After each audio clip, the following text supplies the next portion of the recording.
आज हो रही है पढ़ाई। अध्याय 8वां का हेडिंग है सामाजिक नियंत्रण के स्वरूप, forms of social control.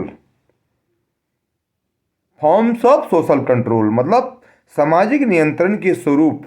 Exam में आएगा सामाजिक नियंत्रण के स्वरूप कौन कौन से हैं, सामाजिक नियंत्रण के स्वरूप से क्या समझते हैं, अथवा सामाजिक नियंत्रण के स्वरूप का कोई परिभाषा लिखिए। अंतर क्या होगा? एक होगा तो विभिन्न प्रकार की सामाजिक व्यवस्था में, सिस्टम में व्यक्तियों की स्वभाव तथा उनके व्यवहार के ढंगों में बहुत भिन्नता पाई जाती है, डिफरेंट पाया जाता है।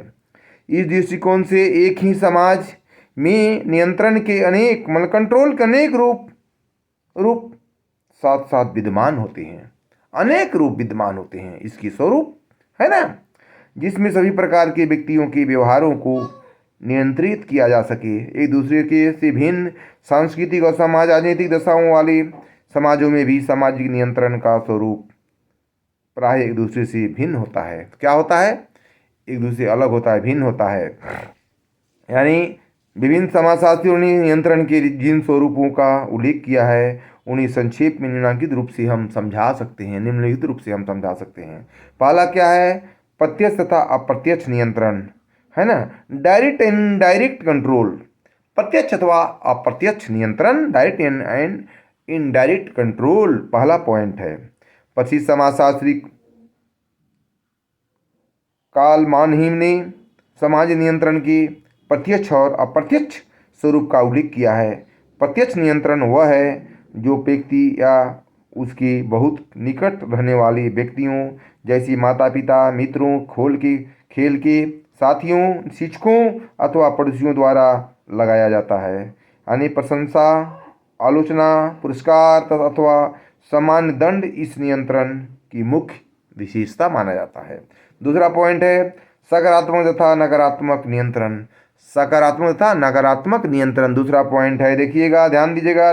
यानी किम्बॉल यंग के अनुसार स्वरूपात्मक नियंत्रण का अर्थ पुरस्कार के लिए द्वारा व्यक्ति के स्वरूप अपने व्यवहार पर नियंत्रण करता है, कंट्रोल पर नियंत्रण करता है ना। देखिएगा, आप देखिए उदाहरण के लिए विद्यार्थियों, व्यक्तियों एवं सैनिकों के लिए उपलब्धि के लिए कोई पुरस्कार या प्रशस्ति पत्र देख सकारात्मक नियंत्रण कहा जा सकता है। इसका अर्थ, इसका उद्देश्य व्यक्ति को उसमें दायित्व का निर्वाह करने के लिए किया जाता है ना। नियम के उल्लंघन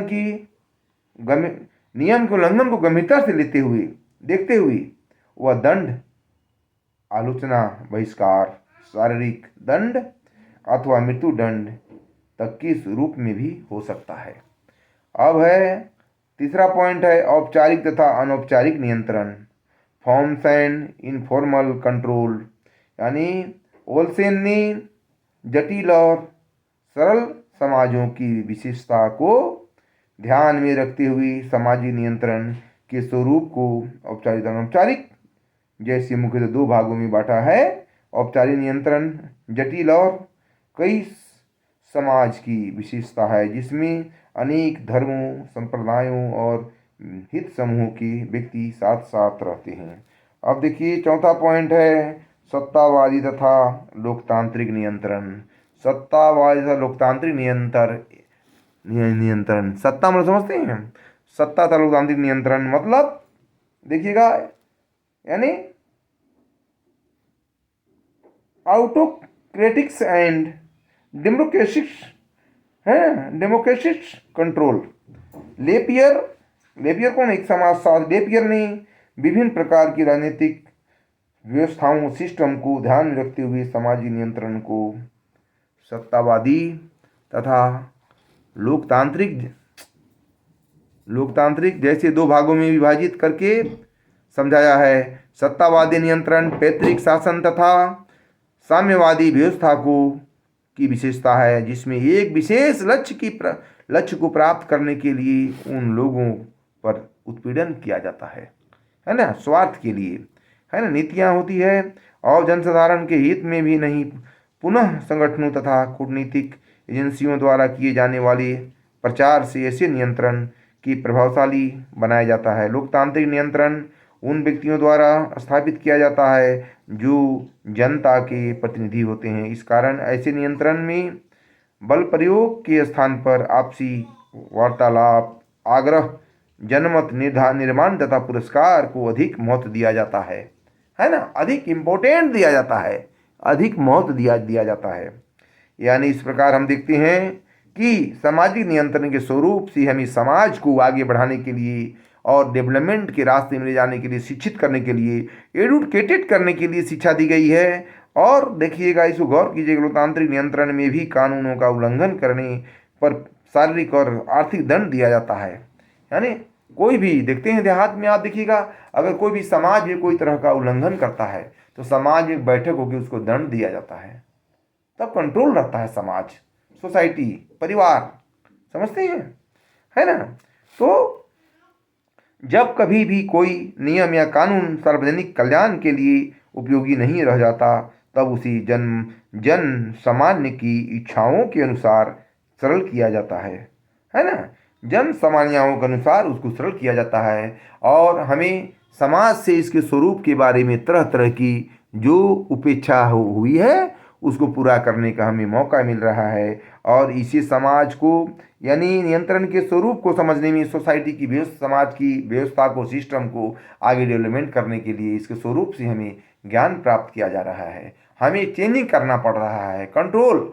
जैसे देखते हैं, जिस परिवार में कंट्रोल नहीं करने से, जिस राज्य में, देश में, समाज में, गांव में, आप देखिए कि गांव में भी अब ग्राम पंचायत हो गई है, कंट्रोल किया जा रहा है पंचायत के थ्रू। गांव में भी, ब्लॉक में भी, परिवार में भी, समाज में भी, देश में भी, राज्य में भी, सभी जगह एक कंट्रोल की व्यवस्था की है। अगर हम अपने आप कंट्रोल नहीं करेंगे तो हमारा जो बागडोर है ये गलत रास्ते में हमारी चल जाएगी। आप भी समझते हैं इस चीज़ को कि हमें कंट्रोल करना किसी चीज़ के लिए, जैसे घर में अपने परिवार के लिए, बच्चे के लिए, हमें कंट्रोल, नियंत्रण अपने आप भी, कोई भी चीज़ के लिए, कोई भी काम के लिए हमें नियंत्रण करना बहुत ही मस्ट इम्पोर्टेंट हो गया है। हमें समाज के लिए, सोसाइटी के लिए, देश के लिए, राज्य के लिए, हर चीज़ के लिए हमें कंट्रोल की ज़रूरत पड़ गई है ना। इस प्रकार हम कह सकते हैं कि समाज को आगे डेवलपमेंट करने के लिए, आगे चलाने के लिए, आगे बढ़ाने के लिए हमें कंट्रोल की ज़रूरत पड़ गई है। इस प्रकार हम कह सकते हैं कि सामाजिक नियंत्रण के स्वरूप से हमें समाज को, ढांचा को बदलने के लिए, चेंज करने के लिए, सोसाइटी को, हमें तरह तरह की ज्ञान और गुण दिए जा रहे हैं जिसे हमारे देश डेवलपमेंट करेगा। हमारी माननीय प्रधानमंत्री, देश के प्रधानमंत्री ने समाज को चेंज करने के लिए, समाज में कंट्रोल करने के लिए तरह तरह की घोषणाएं कर रही हैं, उसको हम पालन भी कर रहे हैं और आगे बढ़ा रहे हैं। बस आज इतना ही। खोल दो।